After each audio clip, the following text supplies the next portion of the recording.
Boa noite, pessoal, tudo bem? Hoje eu vou dar continuidade às nossas aulas de vibrações mecânicas. Hoje é a aula 4 e vamos falar sobre vibração livre amortecida. E aí, aqui eu vou puxar o gancho aqui dessa imagem que exemplifica a nossa bicicleta moderna como forma de didática de ensinar essa característica de amortecimento, né, na presença de sistemas que sofrem vibrações livres. Tudo bem? Tá? Bom, o objetivo dessa aula seria de analisar, né, um sistema mais realista ao da unidade anterior, que falou sobre vibração livre não amortecida. Hoje a gente vai introduzir esse novo elemento ao sistema, certo? O amortecedor. Tá? A gente vai aprofundar o estudo nessa vibração livre, né? Continuar falando de vibração livre. E o amortecimento ele vai aparecer no desenvolvimento de todos os cálculos. Tá? A gente vai aplicar esses movimentos em movimentos rotativos, tanto rotativos como de translação. Na verdade, por fim, a gente vai finalizar como movimentos rotativos amortecidos, certo? Bom,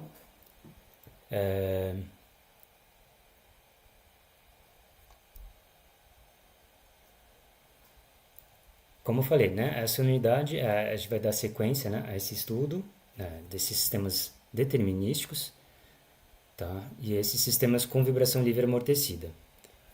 O amortecedor ele vai ser utilizado em linhas gerais, tá, para diminuir a taxa de vibração do sistema. A ideia é que ele vá dissipar essa energia de vibração no decorrer do tempo e evitar que a vibração livre de um equipamento ele permaneça por muito tempo. Tá? Então, esse é o grande intuito do nosso amortecedor. Ele vai diminuir essa taxa de vibração e a gente vai ver que existem parâmetros que determinam essa taxa de vibração. Tá? A gente vai utilizar de escalas logarítmicas para isso e aí e depois eu vou apresentar alguns exercícios básicos, né? Depois de apresentar para vocês essa aula expositiva e eu espero que vocês interajam lá no final, tentando incluir suas dúvidas no chat e que vai ser no período dos últimos 30 minutos dessa aula de hoje, tudo bem? Então, essa imagem aqui, ela mostra essa motobomba fixada por amortecedores, tá? Então, na verdade, existe uma vibração ali. Nesse caso aqui, o acionamento desse motor, ele causa uma vibração, tá? Então, essa vibração não é transmitida, né? Não é permitida continuar devido a esse amortecedor que foi incluído aqui. Então, a ideia desse amortecedor aqui é diminuir essas taxas de vibrações que possivelmente venham a ocorrer. Tudo bem? Tá, então, vamos começar com um modelo mais conhecido, que é nosso sistema massa-mola amortecedor em um movimento de translação. Tá? A configuração é simples, tem uma massa aqui, tá? Uma mola e um amortecedor, que eles são ligados entre si e aqui eles estão engastados, tudo bem, nessa ponta, e essa outra ponta aqui está se movimentando livremente, tudo bem? Quando a gente soma essas duas forças atuantes nesse diagrama de corpo livre, a gente obtém a equação diferencial do movimento. Tá? A gente já fez isso na aula anterior, somente com a mola, no caso de vibração livre sem amortecimento. Na aula de hoje, a gente inclui essa força devido ao amortecimento, e aí essa equação no final ela vai reunir três efeitos fundamentais, tá? Que é a inércia da massa, a força de amortecimento, que é proporcional à velocidade aqui, tudo bem? E a força elástica, que seria a força da mola, que é proporcional ao deslocamento dessa massa. Tá? Ou seja, a gente passa a estudar um sistema que a energia já não se conserva indefinidamente, né? Ela não vibra mais por um período prolongado, porque parte dessa energia é dissipada pelo amortecedor. Tá? Então, tudo bem? Aqui a gente só fez a somatória das forças aplicadas na massa, tá? E derivou aquela mesma equação, incluindo a força de amortecimento. O que a gente consegue tirar daqui? Bom, a gente consegue colocar essa equação naquele formato de equação dinâmica, tudo bem? Que a gente tem essas três parcelas e cada uma delas com um fator aqui referente ao componente a qual ela está causando essa força, ok? Tá. Bom, quando a gente fala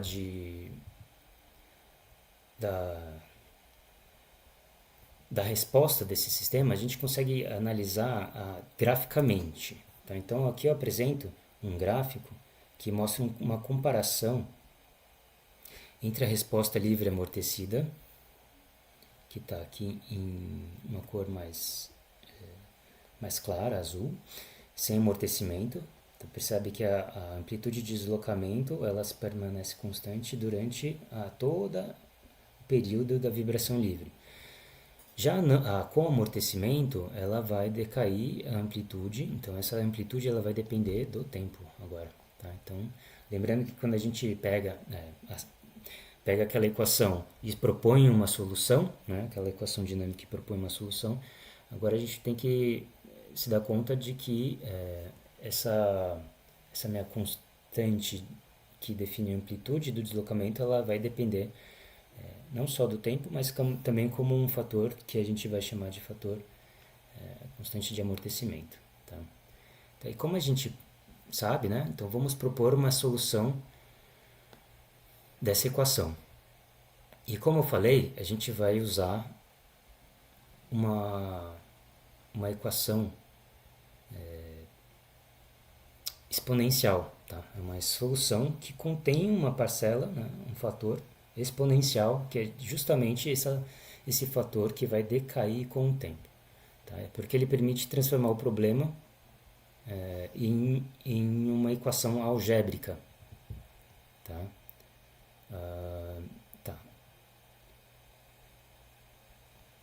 Tá. Ao substituir essa solução na nossa equação, aqui, tá, então essa solução aqui, né, a gente deriva, pega a velocidade e pega a nossa aceleração, substitui na equação do movimento, e aí a gente tem dois fatores, tá? Uma aqui vai ser essa parte aqui, que vai ser igual a zero. Para extrair as raízes dessa equação, a gente vai primeiro considerar que essa parte aqui ela vai ser igualada a zero, e essa daqui nunca vai ser igual a zero, tá? Então ela sempre é diferente de zero. Tudo bem? E é isso que vai determinar o tipo de resposta do sistema.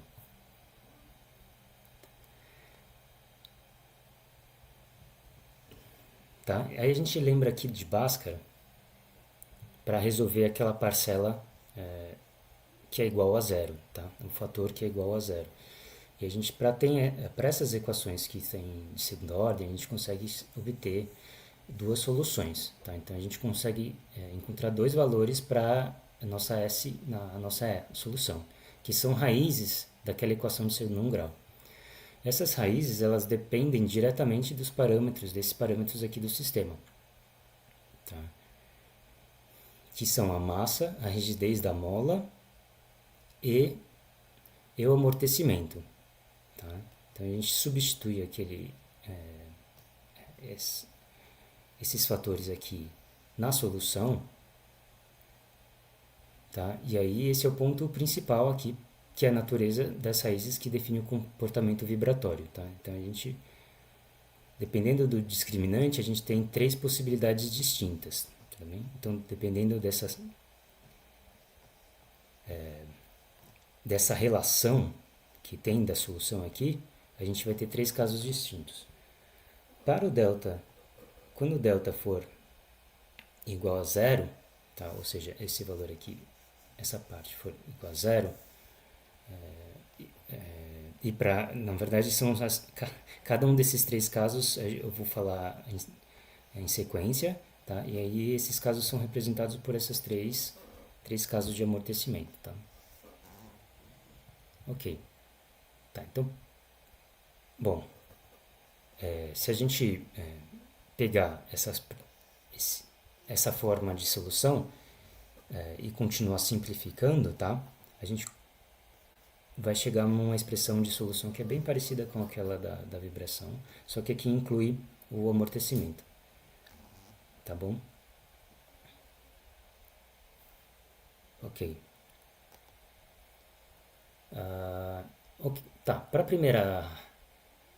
primeiro caso, né, onde a gente tem duas raízes reais e iguais, ou seja, delta igual a zero, a nossa solução ela vai se resumir a menos b sobre 2a. Tá? E aí a gente substitui aquela solução proposta, esses parâmetros aqui, e aí a gente consegue obter essa equação da solução da variável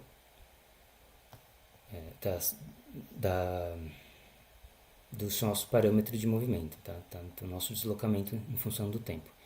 Para o caso onde temos duas raízes reais e distintas, tá? A nossa solução é dessa forma e vai ser dessa cara aqui. Então, vai depender dessas duas constantes D1 e D2 igual, tá?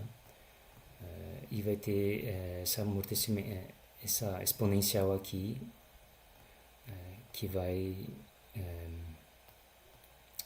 causar um movimento vibratório. Tá? Então, esse terceiro caso seriam das duas raízes complexas conjugadas. Tá? Então, com delta menor que zero, a gente tem um ρ, que é dessa forma aqui, e um ômega, que é dessa forma aqui, tudo bem? Então, a gente vai ter essa característica de solução. Tudo bem? Então, essas mesmas duas constantes, D1, D2, a gente também vai ter esses dois outros parâmetros, que é o ρ e o ômega, que é a frequência, a velocidade angular. Tá? Então, começando pelo caso 1, tá? Temos o sistema criticamente amortecido, que é para o qual o delta é igual a zero. Tá? Então, a gente define o amortecimento crítico como o valor da constante de amortecimento C, para o qual delta é igual a zero. Então, a gente sabe que o delta vai ser igual a essa expressão aqui. Né? A gente passa essa parcela para o outro lado e extrai o nosso parâmetro de amortecimento crítico, CC, através dessa relação aqui. Tudo bem? Tira a raiz dos dois lados e depois passa o 2m para lá, multiplicando. Então, nosso amortecimento crítico, CC, ele vai ser dado como 2m, que seria 2 vezes a massa, vezes o ômega natural, tá? A frequência natural.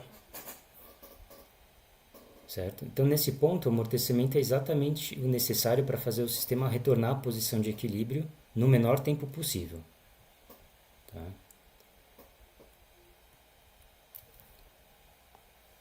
Okay? E aí a gente define esse fator de amortecimento, zeta, como sendo a razão entre o amortecimento e o amortecimento crítico. Então, o amortecimento do sistema e o amortecimento crítico para essa condição de amortecimento, sistema criticamente amortecido. Tá? Então, pensando aqui, esse zeta ele vai ser um adimensional, né? Então ele vai dividir um valor de amortecimento por um outro valor de amortecimento, e ele vai ser um valor sem unidade, tudo bem? Então, se a gente dividir o nosso C, né, que é o C do sistema, pelo C crítico, a gente tem essa expressão aqui. Tá? Então, zeta é igual a 1. Perfeito? Legal. Nesse caso, a gente vai ter duas raízes da equação característica, que vão ser coincidentes. Então, isso significa que o sistema tem uma resposta exponencial especial diferente dos outros casos. Tá? Então, a gente tem esse delta aqui é igual a zero, né? Então, a gente só tem essa parcela da solução. E o zeta como sendo essa expressão aqui. Tá? Então, como ela é 1, a gente tira, a gente passa nossa frequência natural para lá e extrai esse parâmetro aqui de zeta ômega n. Tá? E aí a gente consegue encontrar os autovalores daquela equação de segundo grau, que seria essa daqui. Tudo bem? Então a solução vai ser menos ômega n do fator que a gente está tirando os autovalores. Tá? Então a gente vai substituir agora para o caso crítico. Tá? Então, com isso, a solução da proposta do caso 1 vai ser, lembrando que a gente tem que pegar a nossa proposta de solução aqui, né, e vai fazer a substituição do S1 e do S2 ali, tá? Então, que vai ser S1 vai ser menos ômega n, o S2 também vai ser menos ômega n, e aí a gente isola essa parcela exponencial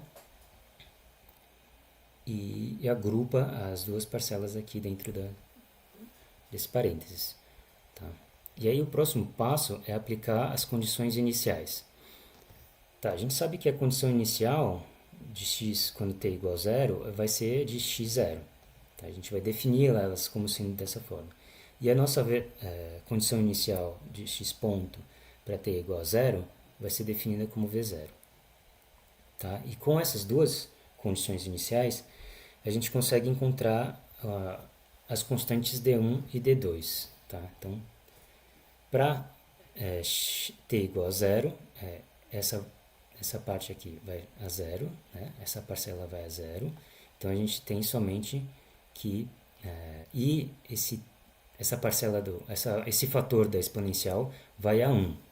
Tá? Então, eu vou explicar aqui. Então, aqui, essa daqui vai a 0. E essa da parte aqui vai a 1. Então, por isso que x0 é igual a d1. Tá? Já no caso da velocidade v0, a gente tem que... na verdade, a gente tem aqui as nossas velocidades, né? Então, essa é a expressão da velocidade, considerando que a nossa solução proposta. Então, a gente vai ter que, para t0 igual a 0, a gente tem essa parte vai ser igual a 1, essa daqui vai ser igual a 0, e essa daqui vai ser igual a 1. Tá? E a gente fica só com d2 e d1 vezes menos ômega n. Tá? Então, que seria essa parcela aqui. Então, a gente tira essa constante d0 também, d2, para o caso, por conta dessa condição de contorno da velocidade. E aí, finalmente, a gente consegue encontrar a nossa solução. Tá? A gente substitui o d1 e o d2 aqui, na verdade, nessa expressão aqui. E a gente tem que d1 é igual... Perdão. Que d1 é igual a x0, d2 é igual a v0 mais ômega nx, né? Então a gente coloca lá aqui, e o restante aqui é ômega n, tudo bem? Tá, nesse gráfico, a gente vê o comportamento típico de um sistema criticamente amortecido. Tá? Você percebe que não existe oscilação. Tá? O deslocamento ele retorna ao equilíbrio de forma suave aqui, tá? E rápida. Tá? E esse tipo de resposta é muito desejável em implicações que não queremos que ultrapasse, não tenha vibração residual, né? Que ele não continue vibrando aqui depois que chegar no zero. Tá? Tá? E o retorno é bem rápido, porém sem oscilar. Tá? Se a gente quiser mudar esse comportamento, a gente tem que partir para outros tipos de sistema. Tá? A gente vai para o caso 2. Tá? O caso 2 é o sistema subamortecido. Tá? Zeta é menor que 1. Isso vai ocorrer quando a gente tiver o nosso delta menor que 0. Tá? Nesse caso, o amortecimento existe, tá? Mas não é suficiente para eliminar as oscilações imediatamente. Tá? Então, ele tem uma condição que vai deixar com que o sistema acabe oscilando, né? E a resposta vai ser oscilatória, tudo bem? Então, a resposta com amplitude decrescente. Tá? Então, a gente tem aqui delta menor que 0, tá? Então, a gente sabe que zeta vai ser igual a nossa razão de C sobre o C crítico, e ele deve ser igual a menos do que 1. Aliás, ele deve ser menor que 1. Tá?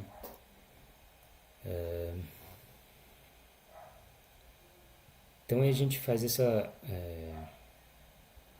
gente consegue extrair essas duas raízes complexas, tá? De diferentes. Então a gente substitui esses valores aqui, tá? Então C sobre 2m igual a zeta ômega n. Então a gente substitui aqui. E o ômega n vai ser a nossa constante da mola sobre a massa. Tá? Então a gente substitui ele aqui. Então essa é o nosso conjunto de soluções S1 e S2 para o caso do sistema subamortecido. Tá? Isso vai chegar, a gente vai obter essa equação aqui. Tá? Tudo bem? A gente sabe que o zeta é menor do que 1, tá? Então a gente vai ter justamente um comportamento oscilatório aqui na raiz. Tudo bem? Então essa parte aqui a gente sabe que é menor que... não, perdão. O zeta ao quadrado vai ser zeta ao quadrado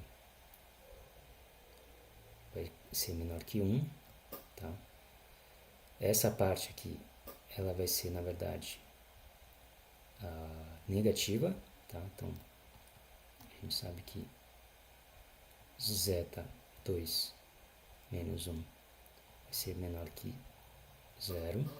E por isso que a gente tem essa raiz imaginária. Tá? Ok. Então, para esse caso, teremos a seguinte solução. Então, ela combina uma parte exponencial. Cadê? Essa parte exponencial decrescente com esses termos senoidais, tá? O cosseno e o cosseno. Tá? Isso significa que o sistema continua a oscilar, tá? E essas oscilações vão sendo gradualmente reduzidas pelo amortecimento. Daí agora a gente começa a introduzir um parâmetro que é a frequência natural amortecida. Tá? Como que a gente faz isso? Que vai ser menor do que a frequência natural do sistema sem amortecimento. Esse é o nosso ômega n. Tá? O que a gente tem? A gente vai ter lá, quando a gente definiu esses nossos parâmetros ρ, extraídos da nossa solução, a gente vai ter que ρ vai ser igual a menos zeta ômega n, e o nosso ômega da solução, né, que vai estar definindo a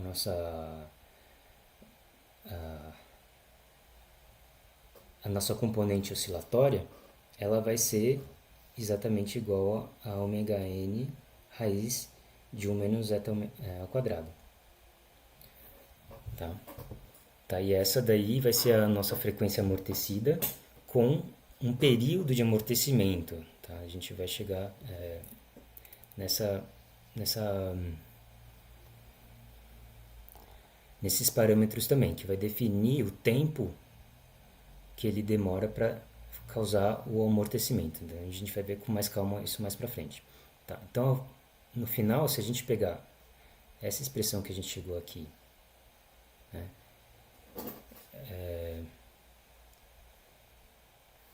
e fazer uma substituição, a gente chega que, na verdade, e definir uma frequência de amortecida, né, então a gente, na verdade, a gente vai definir, perdão, então a gente define ômega d, né, como sendo essa expressão aqui, e a gente sabe que ômega d ela pode ser descrita como sendo 2πfd, tá? E também que ômega d vai ser igual a 2π sobre πd. É uma outra forma de ver essa definição de frequência, de frequência natural amortecida. Tá? Então, a diferença é importante, é que o amortecimento ele não apenas reduz a amplitude, mas ele também altera a frequência observada na resposta. Tá? Tá, para esse caso, né, a gente vai aplicar as condições iniciais para determinar aquelas constantes da solução, tá? O D1 e o D2, certo? Então, o procedimento é semelhante ao caso anterior, mas agora a resposta envolve aqueles senos e cossenos que eu falei, além do fator de exponencial. Tudo bem? Então, a gente tem aqui tanto a parte exponencial, que são definidas por essa constante D1 e D2, que a gente vai extrair, como esse fator oscilatório devido às funções de oscilação. Tá? Então, a gente pega e deriva essa expressão da solução proposta. Tá? Então, vai ser uma coisa bem... né,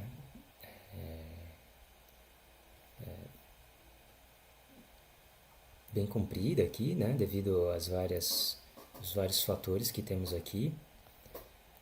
A gente faz isso por teorema da cadeia, tá? Então a gente primeiro deriva essa primeira parcela e depois deriva a segunda parcela, mas tudo bem. Aqui eu vou deixar mais para vocês verem essa parte de derivação com mais calma, se vocês tiverem mais interesse, mas isso é só para entender mais ou menos de onde vêm essas expressões aqui. Tá? Então, o próximo passo é aplicar as condições iniciais. Tá, então a gente define como sendo o x em t igual a 0 igual a x0, o x ponto em t igual a 0 como sendo v0, e a gente pode encontrar o mesmo d1 e o d2. O d1, no final, ele vai acabar sendo igual ao D1 do caso anterior. Tá? Então a gente faz aquela mesma substituição aqui, né? Considera que t é igual a 0 nessa expressão aqui de cima, isso daqui vai igual a 1, esse daqui também vai ser igual a 1, a gente considera que cosseno de θ aqui também vai ser igual a 1, né? E o seno de θ vai ser igual a 0. Tá? E a gente tem somente x de t no t0 igual a d1. Tá bom? E a mesma coisa a gente consegue fazer para a nossa equação de velocidade. Tá? E aí a gente extrai o nosso d2, porque a gente conhece o nosso d1. Tá? Então a gente substitui o d1 por x0 aqui. Tá? Então, no final d2, se eu passar essa parcela para o outro lado aqui, eu tenho e dividir por ômega d. Tá? Então, vou ter que d2 vai ser igual a v0 mais zeta ômega n d1 sobre ômega d. Tá? A gente sabe que ômega perdão, a gente sabe que o D1 é igual à nossa condição inicial, então vai ser igual a x0, então a gente chega nessa expressão final aqui, tá? Ok. Bom,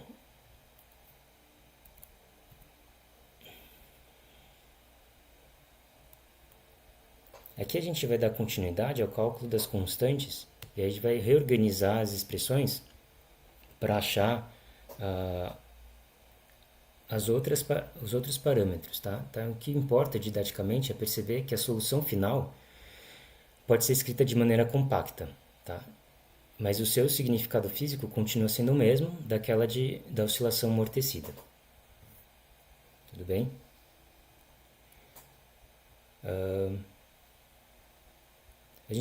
Tudo bem. Aqui, na verdade, é uma outra forma de chegar àquelas mesmas expressões, só que em vez de definir como sendo a solução como uma somatória de senos e cossenos, a gente consegue definir como sendo uma constante x, né, de amplitude e um fator de oscilação que vai depender de uma fase inicial. Tá? Então a gente consegue obter as mesmas equações aqui de forma similar. Tá bom? Ok. E aí, nesse gráfico, mostra bem, né, o comportamento do sistema subamortecido. Ele vai acabar cruzando, ou seja, ele vai oscilar diversas vezes antes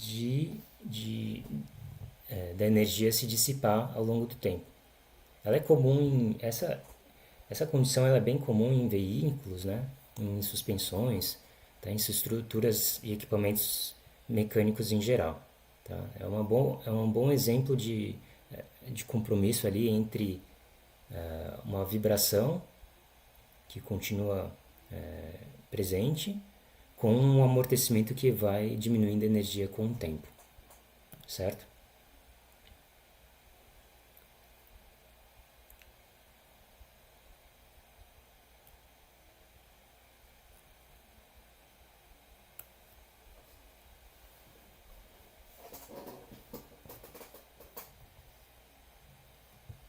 Bom, aqui a gente vai ter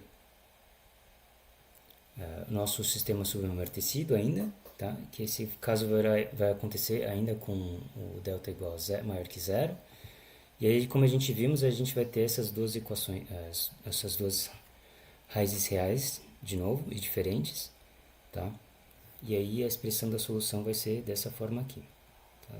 Eu já cheguei nessa expressão aqui, eu só estou relembrando ela aqui de novo. Tudo bem?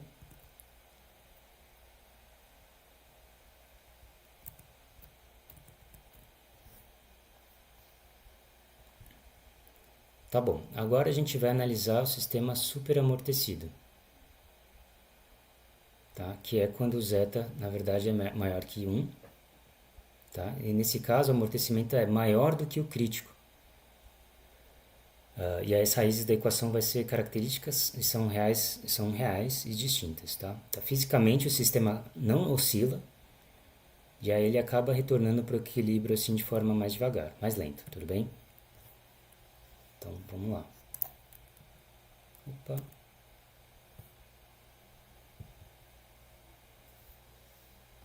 Tá. Para esse caso,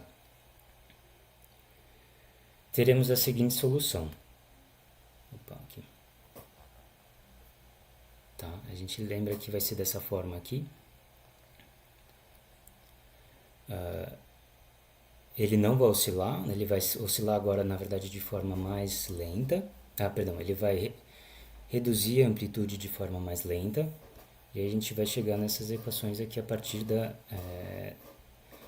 aplicação das condições iniciais. Tá? Então a gente sabe que a solução S1 e S2 vai ser dessa forma aqui.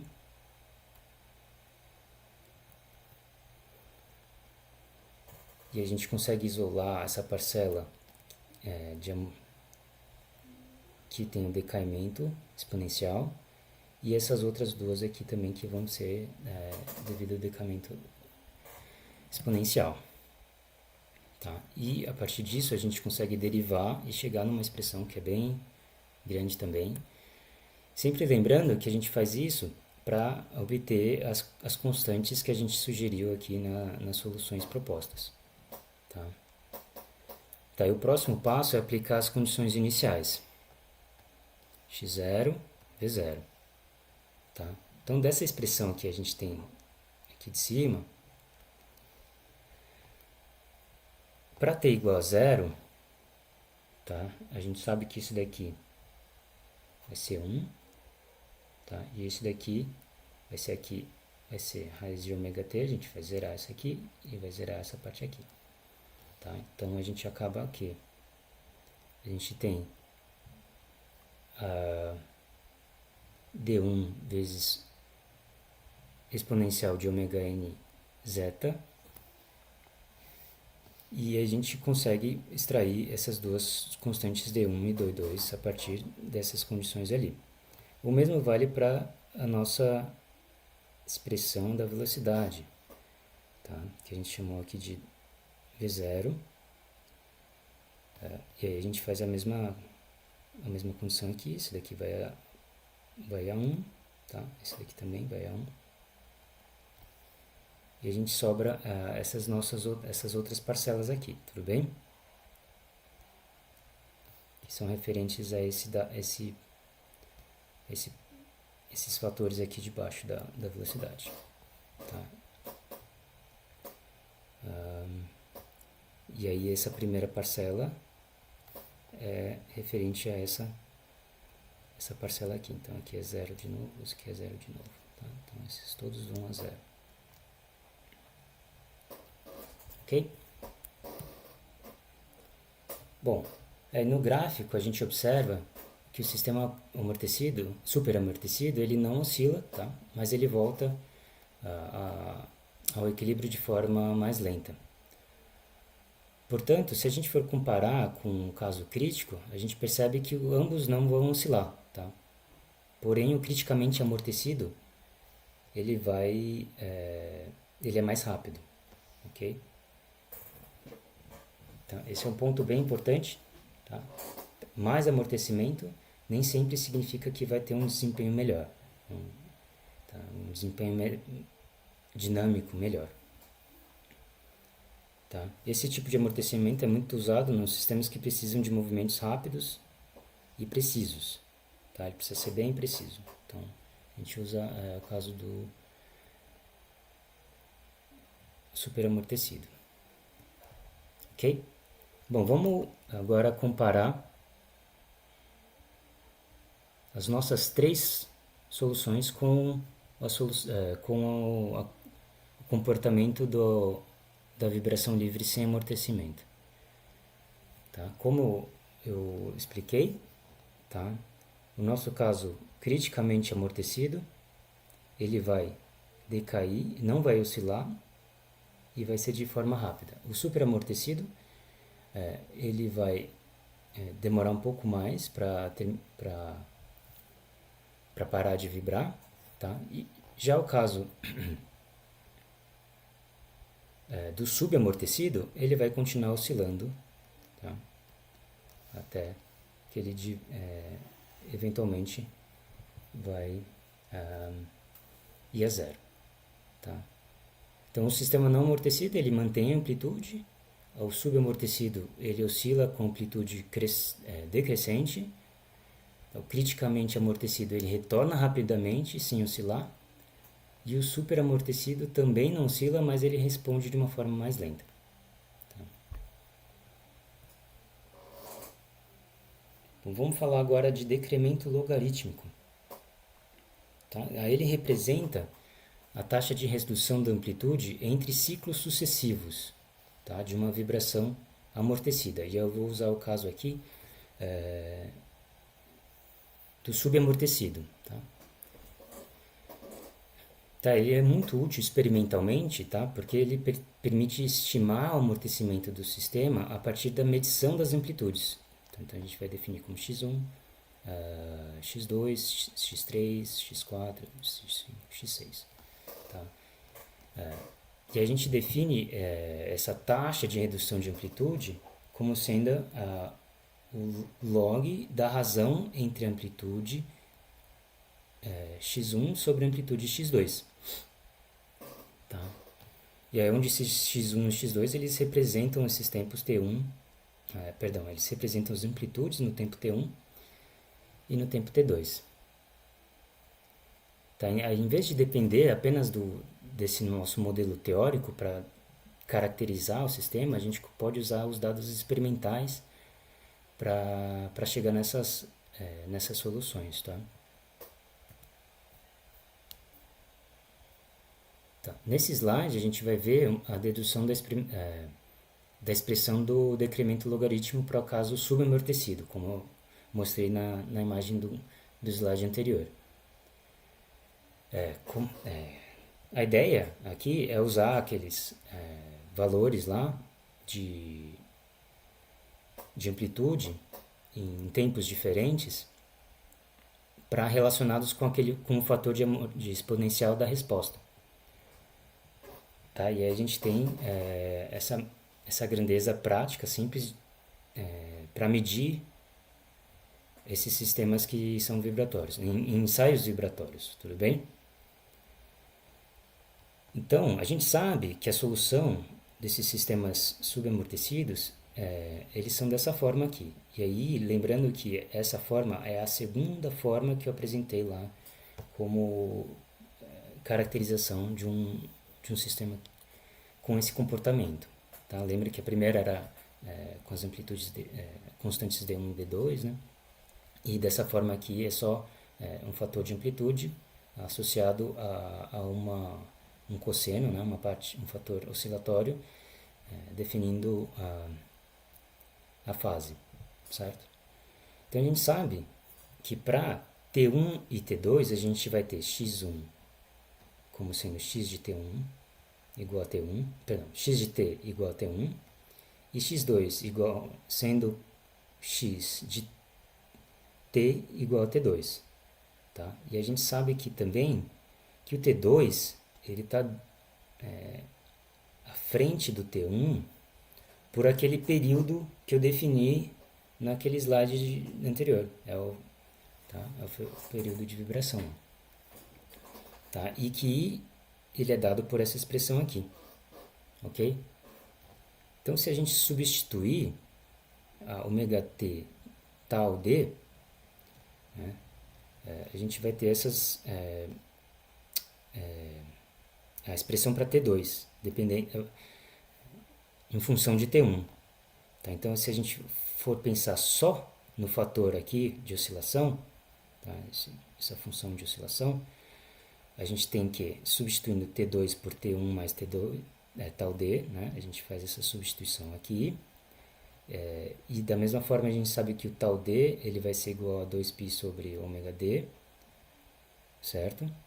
E aí a gente faz essa substituição dessa forma aqui, tá? E a mesma coisa aqui, continuando, né?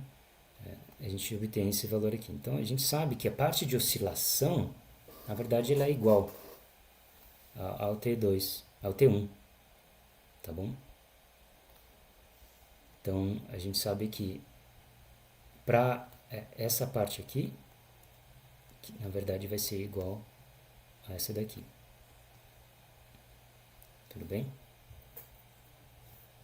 Tá, aí a gente pode dividir, já que a gente tem um fator que é igual para os dois, a gente consegue dividir, né, um pelo outro. Então x1 dividido por x2 vai ser, a gente vai conseguir cortar essas duas parcelas aqui, porque elas são iguais.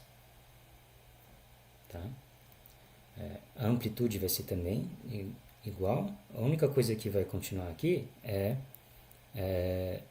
essa parte exponencial, que vai definir o nosso decremento logarítmico. Tá? Então a gente sabe que se a gente dividir uma exponencial pela outra, a gente consegue fazer essa associação aqui, né? Então vai ser, na verdade, e elevado a menos zeta ômega n Então, na verdade aqui, né? 1 sobre e elevado a menos zeta ômega n e de T2 menos T1, tá? Que a gente sabe que é igual a T tal D, tá bom? Então a gente consegue definir através da aplicação do logaritmo esse parâmetro aqui, tudo bem? Tá lembrando que a equação do período amortecido, a gente pode reescrever o decremento, tá? Então a gente tem esse decremento aqui que a gente obteve da expressão anterior, e a gente consegue substituir essa parte aqui junto a essa equação aqui, tudo bem? Perfeito. Então a equação de decremento é muito importante para que a gente possa encontrar os valores de amortecimento de um sistema real. Vamos exemplificar aqui no movimento de rotação, tá? Vamos generalizar agora a análise para esse movimento. Então a gente falou do movimento de translação e vamos agora considerar o movimento de rotação. Lembra que quando a gente fez isso para vibração livre, a gente acabou chegando em expressões parecidas com parâmetros equivalentes, tá? Então a gente vai fazer aqui a mesma coisa, tá? Então a primeira parte que a gente precisa fazer é encontrar as forças do amortecedor e da mola, tá? Então o amortecedor aqui ele aplica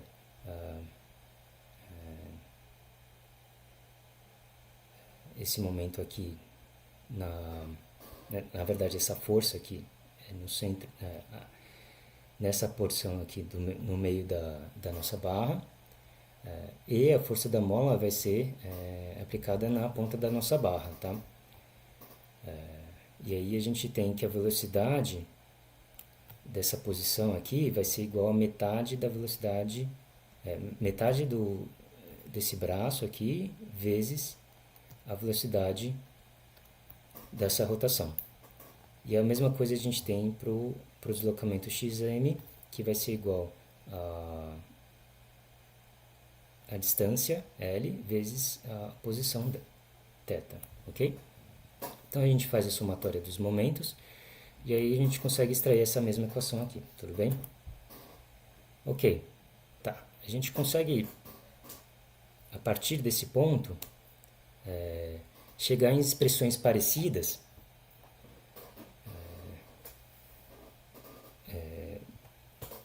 do movimento não amortecido, né? Só que agora a gente sabe que a nossa solução ele é daquela forma com um amortecimento.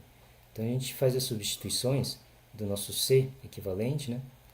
Aqui e aqui. Tudo bem? Então a gente sabe que esse daqui é devido à força-peso no movimento vertical. Essa parcela aqui é devido à força da mola e esse daqui é devido à força do amortecedor. Tá? Força de amortecedor. Ok. E agora a gente vai fazer o que? O seguinte, a equação do movimento rotacional vai ser colocada em forma geral. E aí aparecem aquelas expressões equivalentes, né, para os parâmetros dos sistemas em cada configuração. Tá? Ou seja, para a horizontal ele vai ter um parâmetro equivalente, que ele vai desprezar aqui a força do força-peso, e para a vertical a gente vai incluir aqui a força-peso, tudo bem? E o nosso amortecimento equivalente vai ser igual a esse C, que é do sistema que é a constante de amortecimento da mola, vezes esses parâmetros aqui devido à aplicação da força de amortecimento no centro da barra. Tá? Ou seja, muda a natureza do movimento, só que a lógica da análise continua sendo a mesma. Tá bom? Bom, o que é importante? A gente fez essa mesma associação, né? aqui. A gente vai substituir o CR, QR, pelos aqueles valores que a gente achou para o movimento de rotação. Tá? Vai fazer aquela mesma análise que fizemos anteriormente. Tá? Achar as soluções utilizando Bhaskara para achar os autovalores da equação e chegar naquela solução. A mesma expressão da anterior, só que aqui é a solução usando os parâmetros equivalentes. Tá? Para o movimento horizontal, a gente tem essas duas. A gente tem essas duas equivalências aqui, tá? E aí a gente consegue extrair da mesma forma o fator de amortecimento, zeta, que vai ser a razão, de novo, entre a constante de amortecimento do sistema e a constante de amortecimento crítico. Tá? Então, vai ser exatamente isso daqui. Tudo bem? Se a gente aplicar a definição do nosso fator de amortecimento, a gente consegue chegar nessa expressão final aqui, do fator de amortecimento. E aí a gente consegue tirar as conclusões e para cada caso, certo? Igualmente comparando com o sistema de translação. Tudo bem? Para o sistema criticamente amortecido, a gente vai ter as mesmas raízes, tá? São duas raízes iguais. Opa. Ok? Sempre lembrando que aqui agora é o nosso fator de amortecimento R. Certo? E aí a gente consegue, igual, trazer essas expressões para chegar na expressão da solução proposta, tá? Ou seja, uma equação de movimento. Tá? A equação de movimento vai ser devido a essas constantes D1 e D2, tá? E se a gente derivar, a gente vai ter essa mesma expressão parecida. Só que agora, o que vai acontecer? Ômega n vai mudar, tá? Porque a gente está falando de parâmetros equivalentes. Tá? Então, e o que é exatamente? A gente obtém, só para esse caso, né, o valor de θ0, que é a condição inicial da posição angular, e o θ ponto para a condição sendo ômega 0, que é a condição inicial da velocidade angular. Tá? E aí a gente faz essa substituição da mesma forma como a gente fez para o nosso movimento de translação. Tudo bem? A gente substitui o dE aqui, né? Na verdade, a gente extrai o D1 da posição inicial e a velocidade angular, o D2 da velocidade angular é 0 inicial e da frequência natural. Ok? Bom, era isso que eu tinha para falar sobre o movimento com vibração livre amortecida. E agora eu vou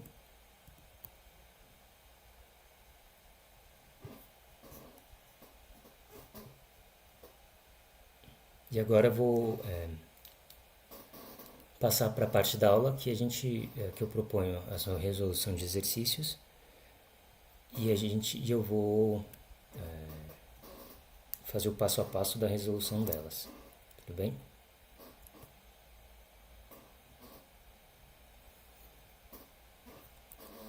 Ok. Então essa é a primeira. Na verdade, eu vou sugerir que a gente comece a resolver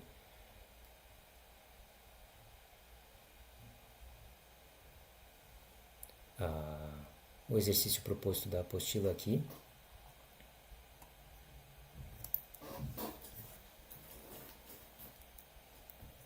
Tá?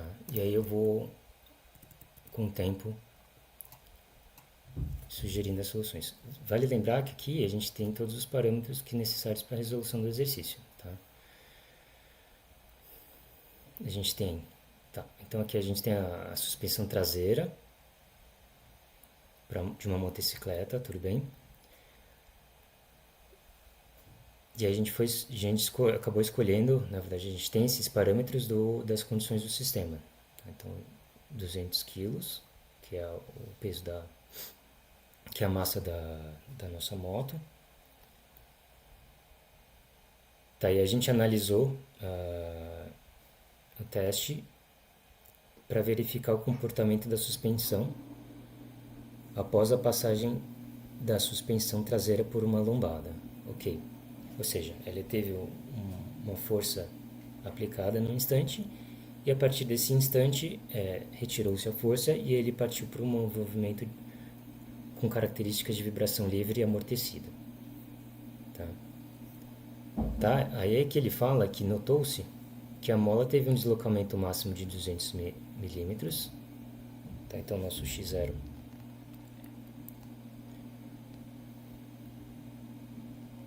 vai ser igual a 200 milímetros, ou 0,2 metros, né? E que a frequência natural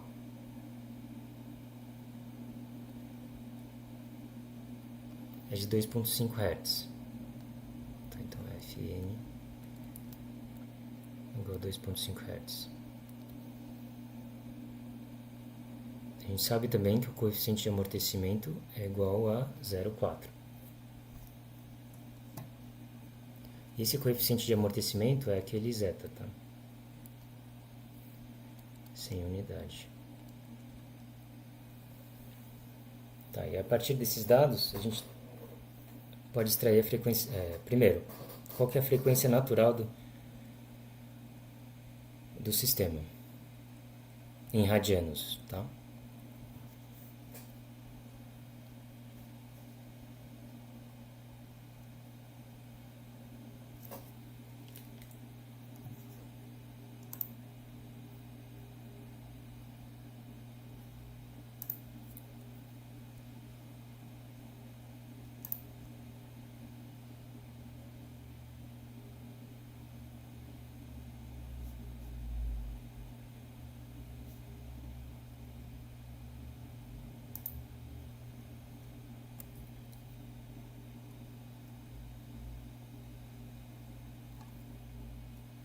Vocês estão me ouvindo agora com um detalhe?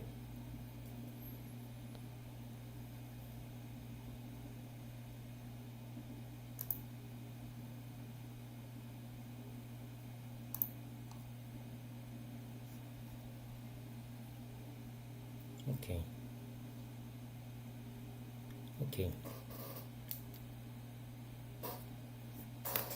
Tudo bem. Então, o primeiro passo é extrair a frequência natural do sistema em radianos por segundo.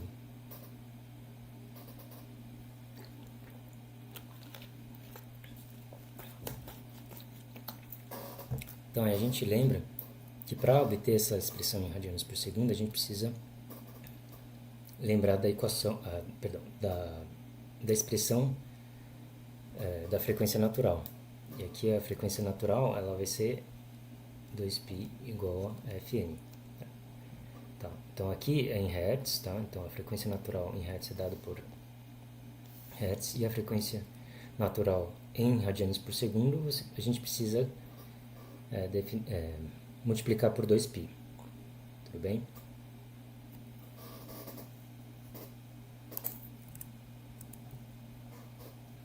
Ok. Então, a gente consegue, na verdade, fazer uma que vai ser 2π vezes 2,5, que vai ser igual, a gente pode talvez aproximar, né?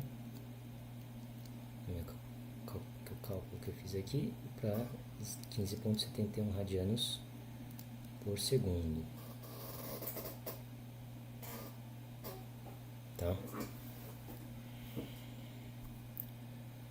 Bom, constante de rigidez das molas.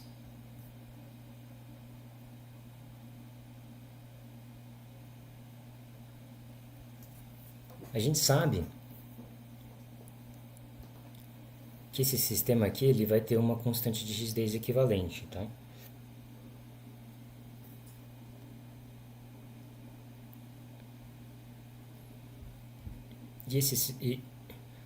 E essa rigidez equivalente, ela corresponde a esse conjunto de molas em paralelo, tá? Então,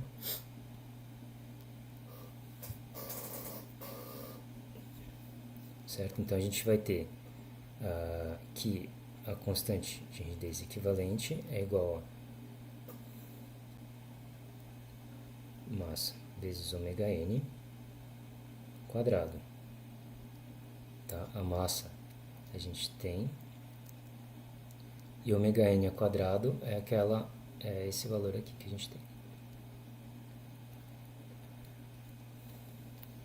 ok? Então eu vou aproximar esse resultado aqui e aí eu vou chegar a mais ou menos a 490 e 930, né? Alguma coisa parecida com isso. Ah não, perdão. Deixa eu apagar aqui.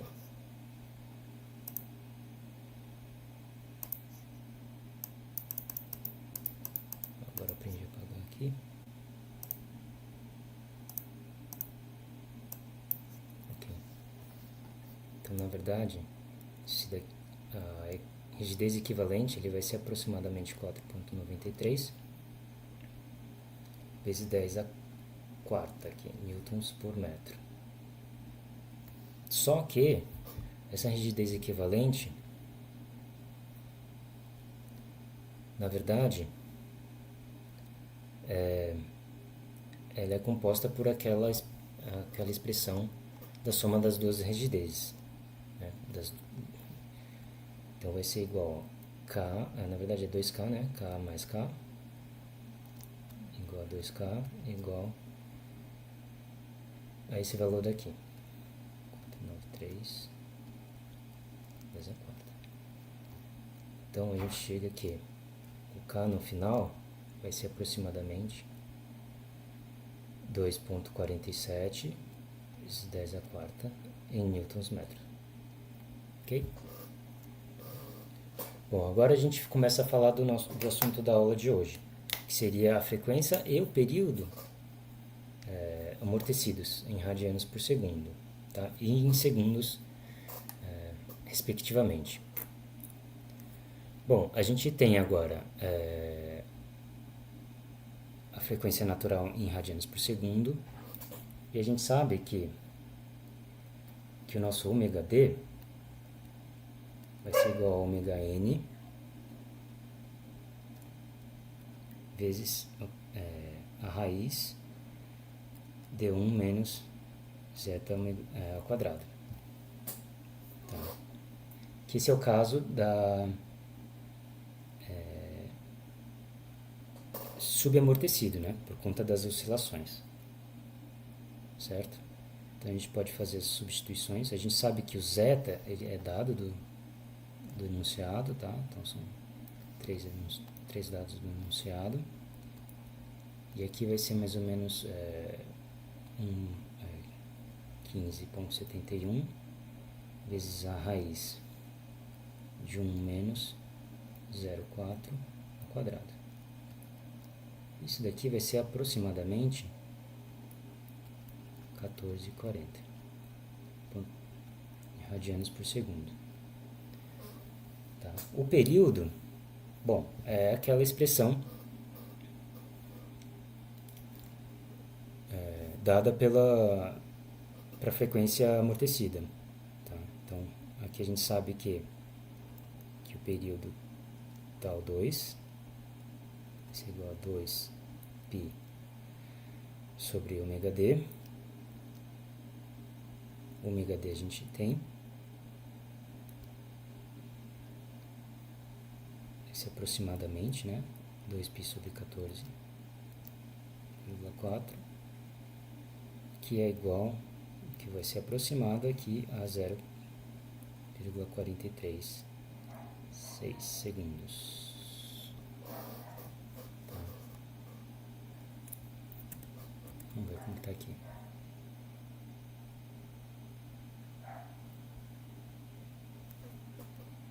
Tá? Qual que seria, então, a constante de amortecimento desse amortecedor?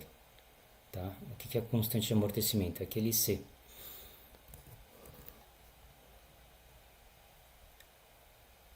A gente vai chegar na constante de amortecimento desse sistema subamortecido a partir do dado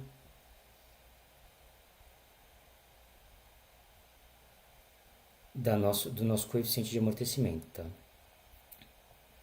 Então a gente sabe que zeta é igual a C sobre o amortecimento crítico, a constante de amortecimento crítico. Tá? E a gente sabe também que a constante C vai ser igual a 2m ômega n. Tá?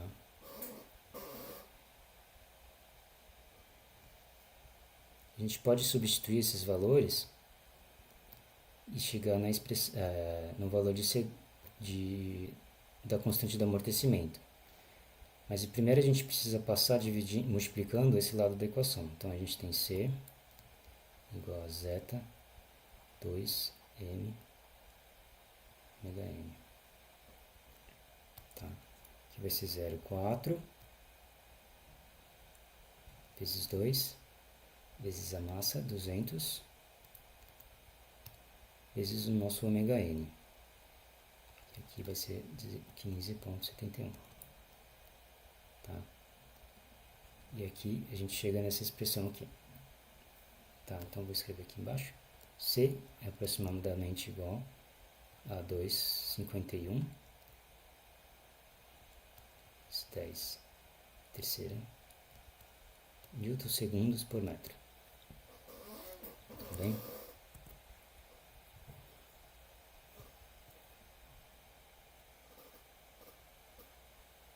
Ok.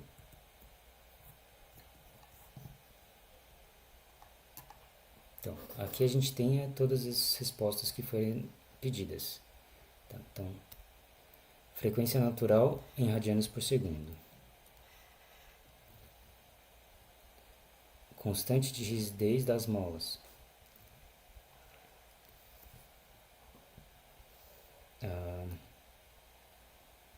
Frequência amortecida, tá? Frequência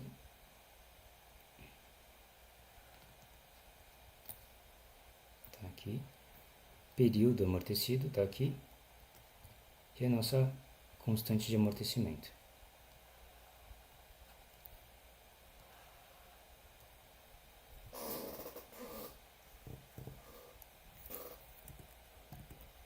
Ok.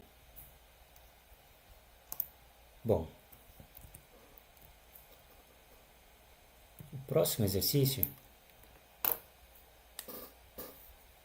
é justamente aquele exemplo que eu apresentei para derivar as soluções e a equação de movimento para o movimento rotativo, só que eu mudei aqui um pouco, né? Aqui a gente tem um momento de inércia que inclui essa barra engastada aqui na base do pino.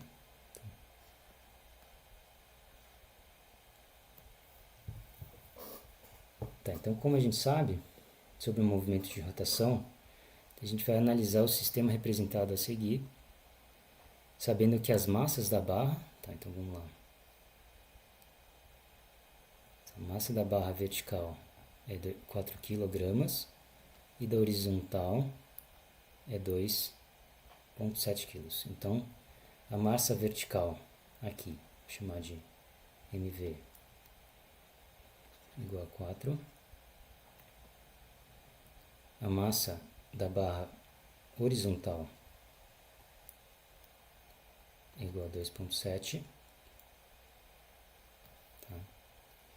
E esses comprimentos aqui são LV, aqui, né? LV, LH. Então, LV igual a 1,2 metros, que é quilogramas. E o nosso LH igual a 0,8. Tá? A constante de rigidez aqui, K, ela vai ser igual a 400 newtons por metro. Daqui. E a constante de amortecimento desse amortecedor aqui é de 40 newtons segundo por metro. Ok? Vamos extrair aqui a frequência natural em radianos por segundo. Tá? Agora a gente não tem a frequência extraída do experimento, certo? Mas a gente tem ainda as expressões da teoria. Tá bom?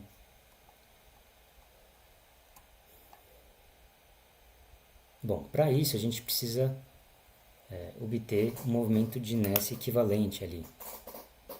Tá? Vamos lembrar aqui, se a gente fizer o movimento de inércia da barra vertical, a gente sabe que vai ser essa expressão aqui. 1 sobre 12 vezes a massa da barra vertical vezes o comprimento da barra vertical ao quadrado. Tá? Então, se a gente substituir ali, a gente tem 4, 1,2 ao quadrado. Tá? Que vai ser igual a 0,48 quilogramas metro quadrado. Ok? Para a barra horizontal, a gente vai seguir aquela equação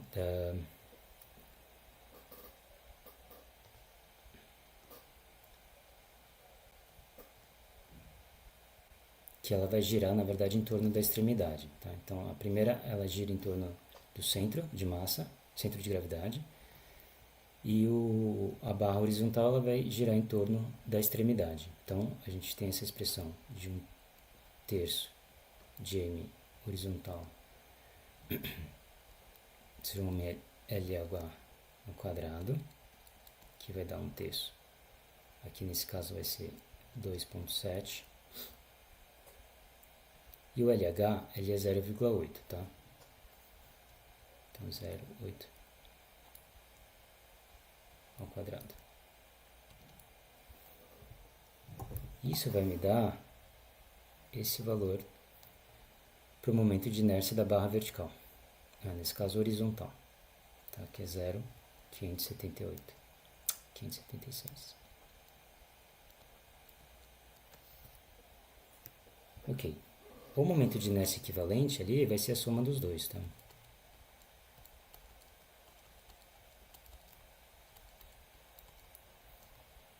Aqui a gente pode tirar de 0,48 mais 0,576, que vai ser igual a 1,056 quilogramas metro quadrado. Ok? Legal. Próximo passo é obter agora de fato a frequência natural. Tá? Tá? Mas a frequência natural, deixa eu ver aqui, cadê? Eu vou escrever ela aqui então, primeiro. A frequência natural vai ser igual a raiz da constante de mola equivalente ali, né, da cateto, dividido pelo momento de inércia equivalente. Então a gente precisa obter, na verdade, antes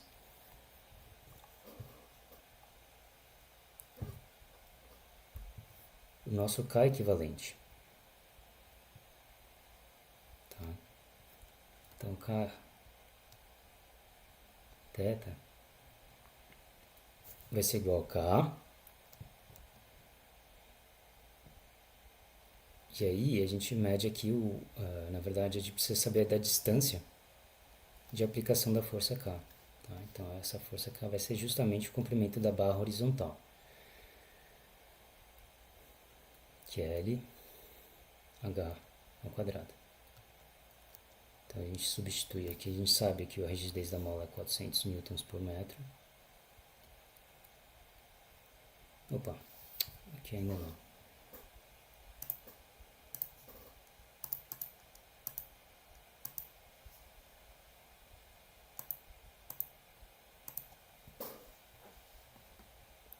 Vezes o comprimento da barra ao quadrado. Que aí agora sim, 256 Newton metro.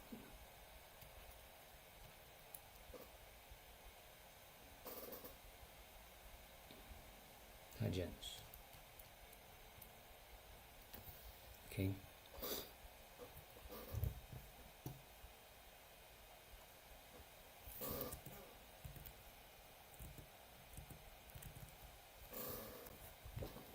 Legal. Então, a partir daqui, a gente pode já extrair a nossa frequência natural em radianos. A gente sabe que K, θ, igual a 256. E o nosso momento de inércia equivalente igual a 1,056. Okay.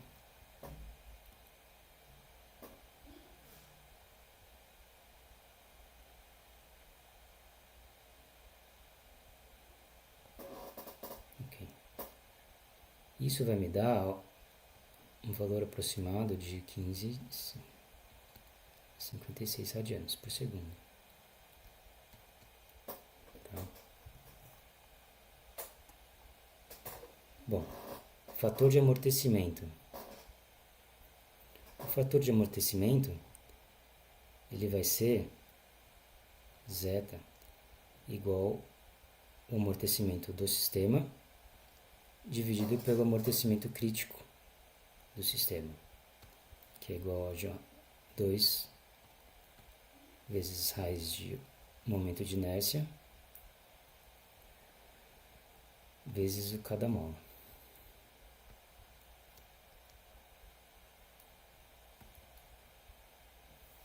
Ok? Então, primeiro, o que a gente precisa, na verdade, obter é o nosso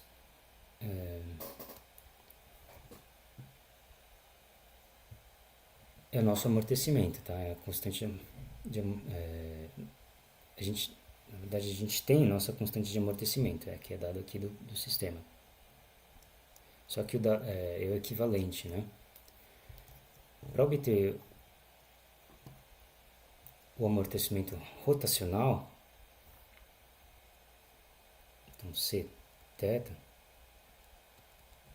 a gente vai usar essa seguinte expressão, que é o C mais o braço aqui de aplicação ao quadrado, tá? Que vai ser metade desse comprimento da barra.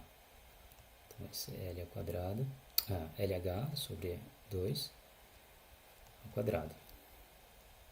Que se a gente substituir, vai dar 40 vezes 0,4 ao quadrado. Isso vai dar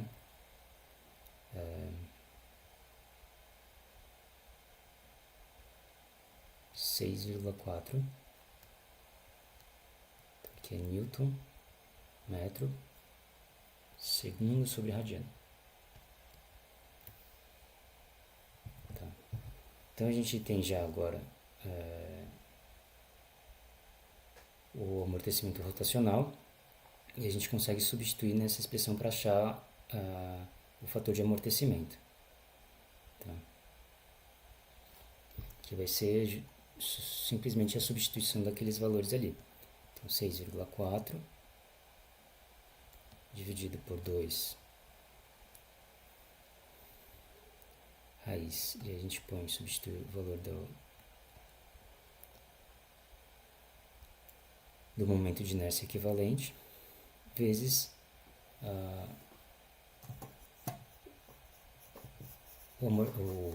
a rigidez equivalente, tá? Opa. Vezes a rigidez equivalente. Opa. Rotacional. Então, vou voltar aqui. A rigidez equivalente rotacional está aqui. Então, 256. Vezes 256. Tá? Isso daqui vai me dar um valor aproximado de 0,195 sem unidade, tá? Bom, para o restante dos parâmetros do exercício, eu vou deixar aqui quais que são as equações que vocês precisam, as expressões que vocês precisam utilizar para resolver esses parâmetros ali. Então aqui o que falta? A frequência amortecida, tá? Que vai ser ômega d. E a gente lembra que ômega d igual a ômega n raiz de 1 menos zeta ao quadrado. O período de amortecimento, o período amortecido vai ser o tal d, que é justamente 2π sobre ômega d.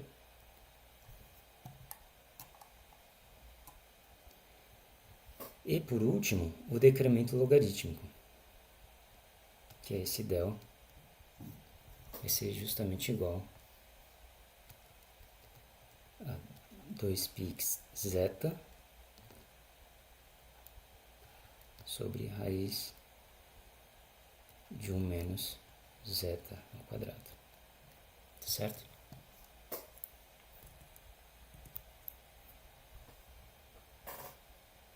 Bom, eu vou deixar o restante aqui para vocês substituírem.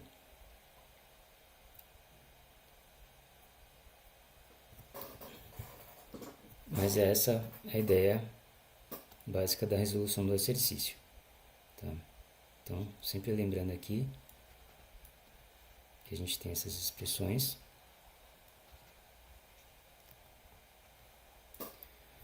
Vocês na apostila tem uma tabelinha, né? Para vocês irem preenchendo todos esses parâmetros à medida que vocês vão estudando. Isso ajuda na hora de recordar quais que são as expressões que precisam ser utilizadas para vocês resolverem as questões. Tá? Então aqui eu vou deixar essa daqui também.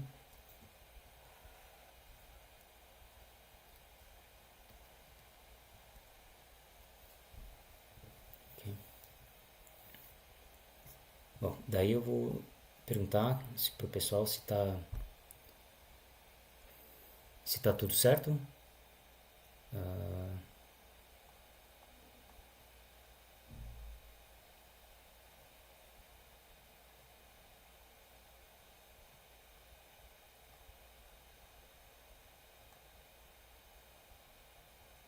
Se tem alguma dúvida na parte de resolução aqui desse exercício.